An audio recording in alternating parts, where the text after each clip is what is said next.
someone. Back to hell.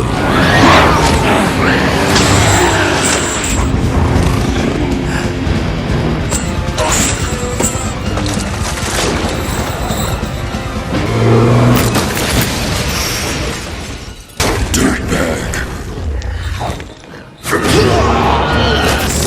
Have mercy. Sorry.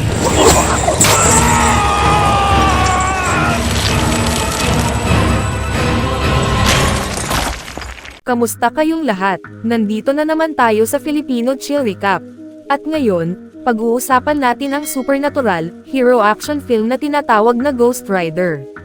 Maghanda na kayo dahil sa mga spoilers na darating. Sa simula ng pelikula, isang lumang alamat sa Wild West ang nagsasalaysay tungkol sa isang Ghost Rider na sinasabing lumilitaw lamang isang beses sa bawat henerasyon. Isa siyang isinumpang kaluluwa na gumagala sa mundo upang kolektahin ang mga kasunduan ng demonyo. Maraming taon na ang nakalipas, isang Ghost Rider na nagngangalang Carter Slade ang ipinadala sa nayon ng San Venganza upang kunin ang isang kontratang nagkakahalaga ng 1,000 masasamang kaluluwa. Ngunit napakalakas ng kontratang iyon kaya hindi niya ito kayang ibigay kay Mephisto. Dahil dito, tumakas si Carter sakay ng kanyang nagliliyab na kabayo at nalampasan pa mismo ang Diablo. Makalipas ang 150 taon, noong 1986, magkasamang nagtatrabaho sina Johnny Blaze at ang kanyang ama na si Barton bilang mga stunt motorcycle rider. Galit si Barton kay Johnny dahil palagi itong nadidistract ng kanyang nobyang si Roxanne na nakaupo sa audience, isang bagay na maaaring ikapahamak ng kanyang buhay habang nagpe-perform. Kitang-kita na araw-araw ay lalo pang lumalala ang kalusugan ni Barton, ngunit ayaw pa rin niyang tumigil sa paninigarilyo, kahit ilang beses nang itinatapon ni Johnny ang kanyang mga sigarilyo. Isang hapon, kinausap ni Roxanne si Johnny upang ibahagi ang isang nakakasirang balita. Ipinapadala siya ng kanyang ama palayo upang tumira kasama ang kanyang ina. Hindi matanggap ni Johnny ang ideya na mawawala si Roxanne, kaya hiniling niya rito na tumakas na lamang sila ng magkasama. Masiglang pumayag si Roxanne, at napagkasundoan nilang gawin iyon kinabukasan. Kinagabihan, habang mahimbing ang tulog ni Barton, may nakita si Johnny sa basurahan na isang liham mula sa ospital na nagsasabing kumakalat na ang kanser ng kanyang ama. Hindi makapaniwala si Johnny na itinago ito ng kanyang ama, at nagsimula siyang mag-isip na baka hindi na siya makatakbo palayo kasama si Roxanne, dahil magiging napakalupit na iwan si Barton sa ganitong kalagayan. Biglang naputol ang kanyang mga iniisip nang magpakita si Mephisto at mag-alok ng isang kasunduan. What's wrong, Johnny? Worried about your father. What do you know about that? Even a blind man can see he's sick. What if I could help your dad? What if I could make him better? Would you be willing to make a deal? Name your price. Gagamutin niya ang kanser ni Barton kapalit ng kaluluwa ni Johnny. Hindi naniwala si Johnny, ngunit dahil sa kuryosidad ay sinuri pa rin niya ang kontrata. Sa hindi sinasadya, nasugatan ang kanyang daliri sa papel. Ang patak ng dugo na tumulo rito ay sapat na para kay Mephisto upang ituring na selyado ang kasunduan. Bago pa man makapagtanong si Johnny kung ano ang ibig sabihin nito, bigla siyang nawalan ng malay at nagising. Kinabukasan, sa kanyang kama, tulad ng ipinangako ni Mephisto, nawala na ang kanser ni Barton. Labis ang kanyang saya sa pagbabagong ito kaya agad siyang nagplano ng bagong palabas na posibleng may kasamang pagtalon sa ibabaw ng helicopter at gusto niyang samahan siya ni Johnny.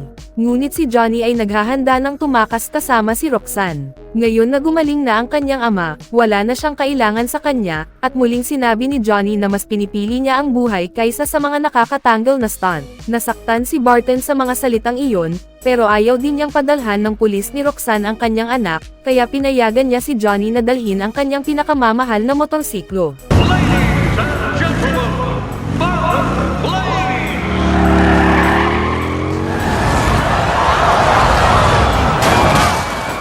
Habang papalayo na si Johnny, may narinig siyang gulo mula sa isang tolda at agad na bumalik. Dito niya nalaman na namatay na ang kanyang ama habang nagpe-perform, matapos bisitahin siya ni Mephisto ng mabilis. Takot sa kung ano ang kinakasangkutan ng kontrata, nagpasya si Johnny na baka tapusin na lang ang kanyang buhay, pero pinigilan siya ni Mephisto dahil kailangan niya itong buhay pa. Pinangako rin nito na babalik siya sa hinaharap kung kailangan niya si Johnny. Bago maglaho, hinawakan niya si Johnny at pinapailawan ang apoy sa loob niya, sabay utos na iwanan ang lahat ng mahal niya. Takot sa kahulugan nito, kinuha ni Johnny ang kanyang motorsiklo at nagmaneho papunta kay Roxanne na naghihintay sa kanya, ngunit iniwan niya ito nang walang paliwanag.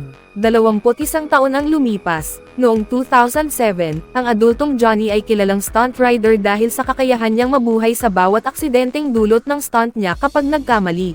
Laging nasa isip niya si Mephisto at ang kontrata, pero sinisikap niyang kumbansihin ang sarili na hindi siya natatakot. Hindi siya nagbibigay ng interviews, pero maayos ang relasyon niya sa kanyang touring crew, lalo na sa kanyang matalik na kaibigan na si Mac, na nag-aalala dahil gusto ni Johnny na tumalon ng kasing haba ng football field gamit ang kotse sa anibersaryo ng aksidente ni Barton. Bukod pa rito, obses si Johnny sa mga kakaibang relihiyosong libro na iniisip ni Mac ay nakakaapekto sa isip niya, pero tinatanggihan ni Johnny ang kanyang alalahanin at ipinaliwanag na naghihintay siya ng isang tanda. Samantala, dumating sa Earth ang anak ni Mephisto na si Blackheart at pumunta sa isang bar para patayin ang lahat ng tao sa loob.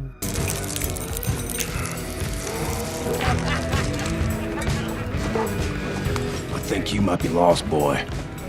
You deaf or something? Really? Yeah, really. As a matter of fact, I do. Matapos mapatay ang lahat, lumitaw ang tatlong fallen angels na konektado sa mga elemento, si Gressel na may kapangyarihan sa lupa, si Abogor na may kapangyarihan sa hangin, at si Wallow na may kapangyarihan sa tubig. Gusto ni Blackheart na tulungan siya ng tatlo upang hanapin ang San Venganza contract, gamitin ang napakalaking kapangyarihan nito, at sakupin ang mundo. Pumayag ang tatlo, pero bago sila makapagsimula, lumitaw si Mephisto sa labas upang paalalahanan si Blackheart na hindi pa panahon niya. Ngunit hindi pinansin ni Blackheart, sapagkat hindi siya matutuklaw ni Mephisto sa Earth dahil hindi pa siya bumagsak. Ngunit kaya naman siya ng Ghost Rider. Hindi natakot si Blackheart sa nilikha ni Mephisto at sinubak pa itong ipadala laban sa kanya, bagamat malinaw na naiinggit siya dahil binigyan ng kanyang ama ang isang tao ng ganitong kapangyarihan sa halip na sa kanya. Go ahead. Send the rider. I'll bury him. And then I'll bury you. Father. Kinabukasan, naghahanda si Johnny para sa kanyang palabas at tulad ng dati, hindi iniintindi ang mga reporters. Ngunit gumawa siya ng exception nang matuklasan niyang naroon si adultong Roxanne para ay interview siya. Sa halip na sagutin ang mga tanong niya, patuloy na nagtatanong si Johnny dahil gusto niyang malaman kung ano na ang nangyari sa kanya sa lahat ng taon na iyon. Naputol ang interview dahil hindi ito umuusad, at umalis si Roxanne kahit na gustong manatili ng kanyang cameraman dahil hindi niya kailanman gusto na panoorin si Johnny habang tumatalon. Para kay Johnny, itinuturing niyang ang makita si Roxanne ang tanda na matagal na niyang hinihintay, kaya pinili niyang ituloy ang lumang plano ng kanyang ama na tumalon sa ibabaw ng maraming helicopter sa halip ng mga kotse.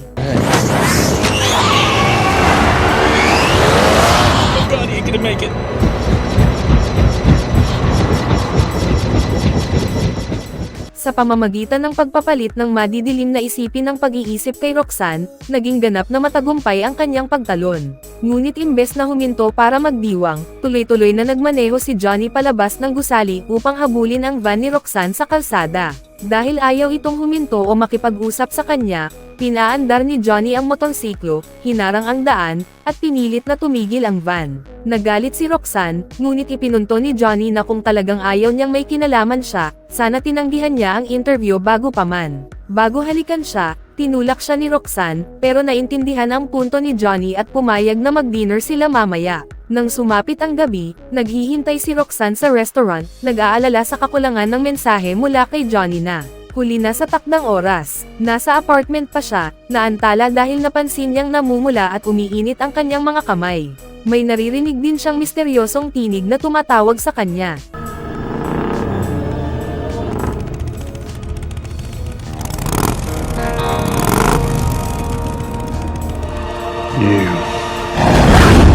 Hello, Johnny.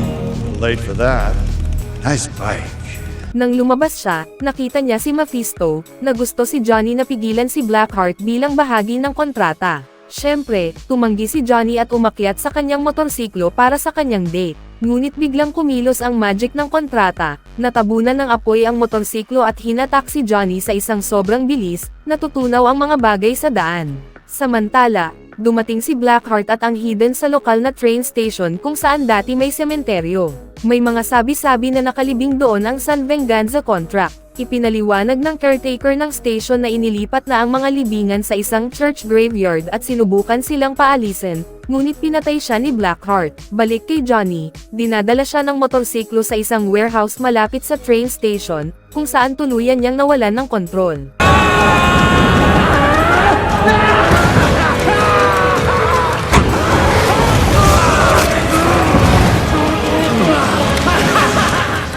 Sa bisa ng magic, nagbago siya at naging apoy na kalansay, kilala bilang Ghost Rider. Looking for someone. Back to hell.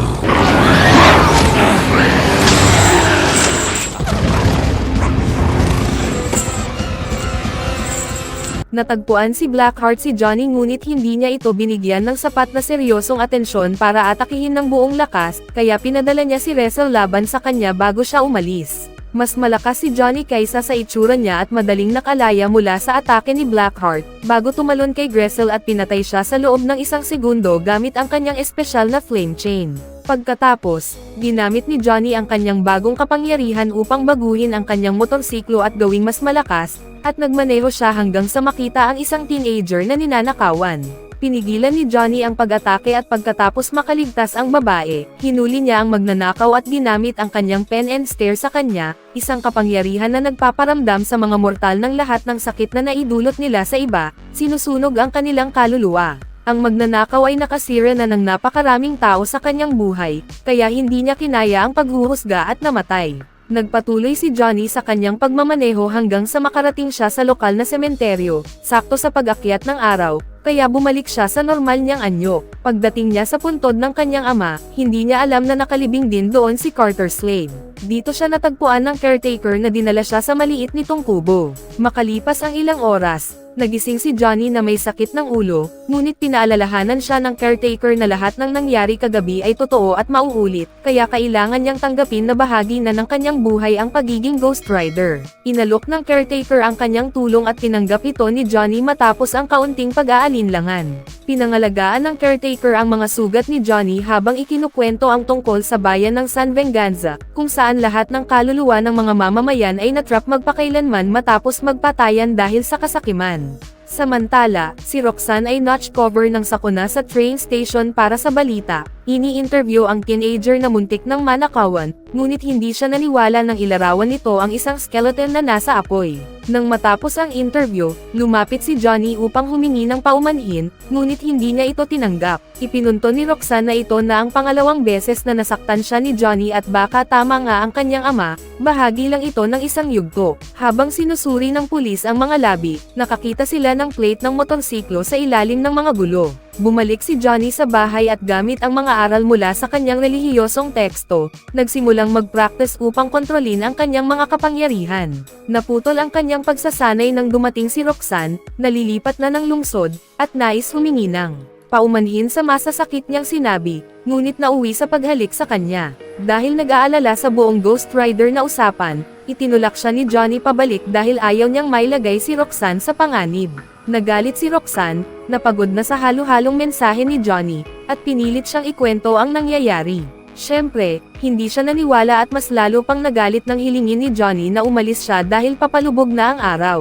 Lumabas si Roxanne, puspos ng sakit ng puso, iniisip na puro dahilan lang ang sinasabi ni Johnny para mapaalis siya. Pagkawala ni Roxanne, dumating ang mga pulis para arestuhin si Johnny dahil ang plate na nahanap ay mula sa kanyang motorsiklo.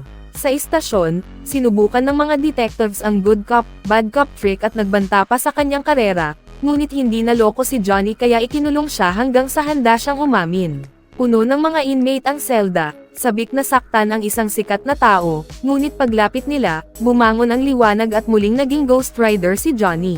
Madali niyang natalo ang lahat ng preso sa isang hampas, maliban sa isang teenage boy na may dalisay na kaluluwa. Matapos magnakaw ng jacket ng isa pang preso, sinunog ni Johnny ang mga bar ng selda at tumakas sakay ng kanyang motorsiklo, hindi pinapansin ng pulis na sumusubok hamarang sa kanya, at nagmaneho pa sa ibabaw ng tubig.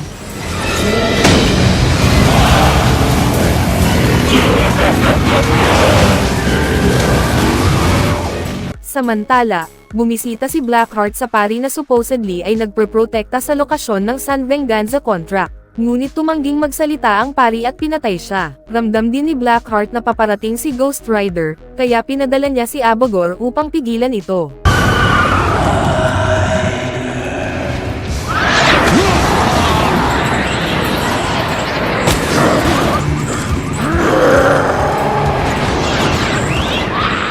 Nagresulta ito sa pagtugis ni Johnny sa demonyo sa buong lungsod, habang hinahabol siya ng pulis. Nang umakyat si Abogor sa isang napakataas na gusali, sumunod si Johnny sakay ng kanyang motorsiklo. Nakita ito ni Roxanne mula sa kanyang hotel room at nagsimula siyang maniwala sa kwento. Ginamit ni Johnny ang kanyang chain para hulihin ang police helicopter at itinapon ito palayo. Pagkatapos, lumipat siya kay Abogor, ngunit hindi gumana ang parehong trick dahil hindi mo mahahawakan ang bagay na gawa sa hangin. Sa kabutihang palad, mabilis mag-isip si Johnny at ginamit ang chain para lumikha ng maliit na bagyong umiikot na sumipsep kay Abogor at pumatay sa kanya.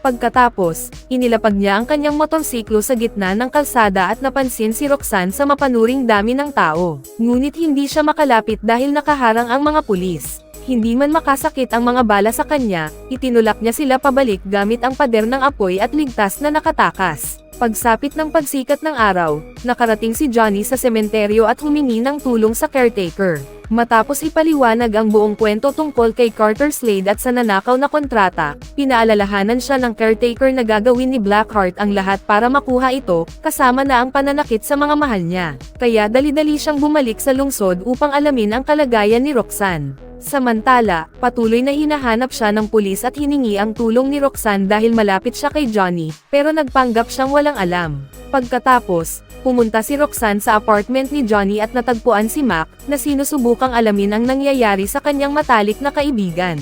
Ayaw man maniwala sa kwento, pumayag si Roxanne na tulungan siyang tingnan ang mga relihiyosong teksto para sa mga pahiwatig. Pagsapit ng gabi, dumating si Blackheart at Wallow sa caretaker at binugbog siya para pilitin siyang ibunyag ang lokasyon ng kontrata. Ngunit dahil hindi bumigay ang caretaker, nagpasya si Blackheart na siya na mismo ang pupunta kay Johnny.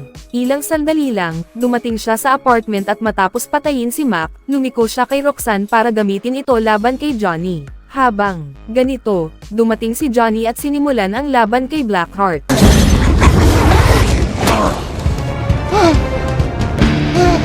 Look into my eyes. Your pen and stare doesn't work on me.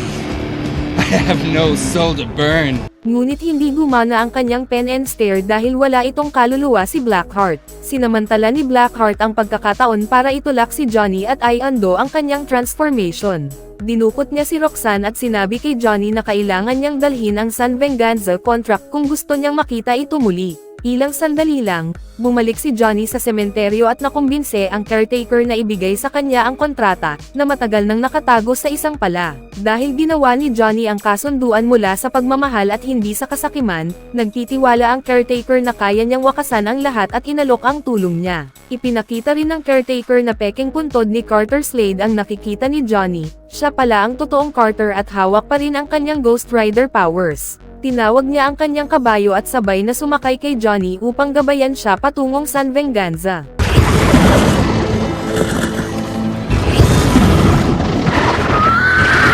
Let's ride.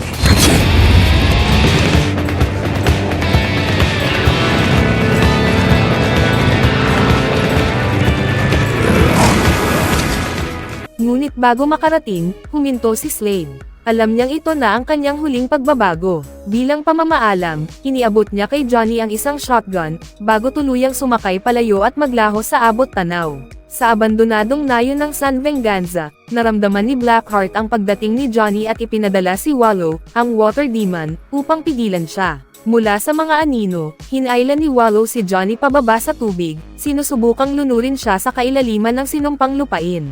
Ngunit sa gitna ng laban, nagawa ni Johnny na magbagong anyo at pinakawalan ang pen and stare. Sa sandaling magtagpo ang kanilang mga tingin, nagliyab ang kaluluwa ni Wallow mula sa loob hanggang sa tuluyan siyang maglaho. Wala nang hadlang, nagtungo si Johnny sa puso ng San Venganza kung saan naghihintay si Blackheart. Dahil alam niyang papatayin si Roxanne kapag siya'y nagbagong anyo, pinigilan ni Johnny ang sarili at sa halip ay ipinakita ang kontrata. Hiniling niya na palayain si Roxanne. Nang masigurong ligtas na ito, humakbang siya pasulong at iniabot ang pergamino. Ngunit sa sandaling mahawakan ni Blackheart ang kontrata, agad na nagbagong anyo si Johnny bilang Ghost Rider. Nagsimula ang matinding labanan. Ibinagsak ni Blackheart si Johnny sa lupa, ngunit gumanti si Johnny, nagpapakawala ng mga fireball sa likod ng demonyo. Habang papalapit ang liwanag ng araw, ibinalot niya ang nag-aapoy na kadena sa braso ni Blackheart, sinusubukang hilahin siya pababa. Ngunit nanag ang demonyo at itinapon si Johnny pababa sa isang lumang balon.